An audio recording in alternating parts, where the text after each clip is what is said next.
I don't think a lot of people understand what their time is worth. We're always making excuses like, you know what, I'll skip one of Junior's games today. I'll just put in another couple hours. But they don't realize the cost of those hours with their family. And a lot of times they're not, I don't feel like they're valuing that correctly to get compensated to miss those life experiences and things like that. And I think when you break it down to them and you get them to understand that they're actually what they're selling their hour for.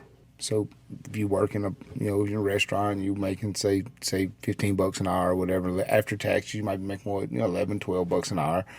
You're selling an hour of your day for 11 or $12. If you're working for $40 an hour, and after tax, you might be at like 20, 30.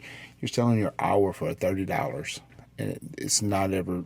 When I started looking at things like that in time instead of money, it changed my whole perspective on things. I spent a lot of years exchanging my time for money. And, I thought I'd be doing good. I'm making $40 an hour, $50 an hour, whatever that was, catching overtime, or in my case, I was salary exempt at the time, but it was still extra. Yeah. And, I get paid all them hours. Man, I'm killing it. And then, I'd work, a month worth of 12s.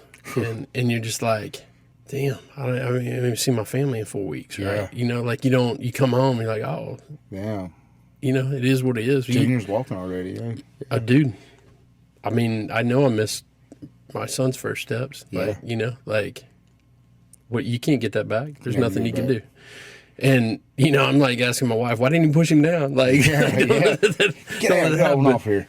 But you talked about working shutdowns. Like, I've done them. Like, I think my first shutdown I did, I was fixing to turn 18. I might have lied on that paperwork to get in the mill. Yeah.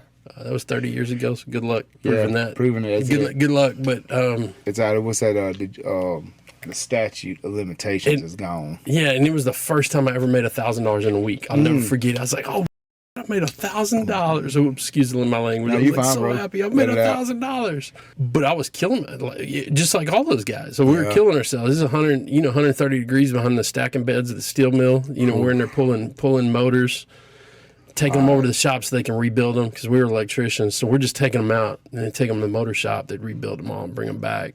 And we do all the other stuff we need to do, go in and clean all the transformers, whatever we could do to, for preventative maintenance. And at the time, it seemed like a great job. Everybody in my family worked at that steel mill. I'm not going to shout them out, but my uncle still works there. And if you're a blue-collar worker and would like to be on the show, drop some knowledge, some wisdom, get balls deep with us, reach out to me on Facebook.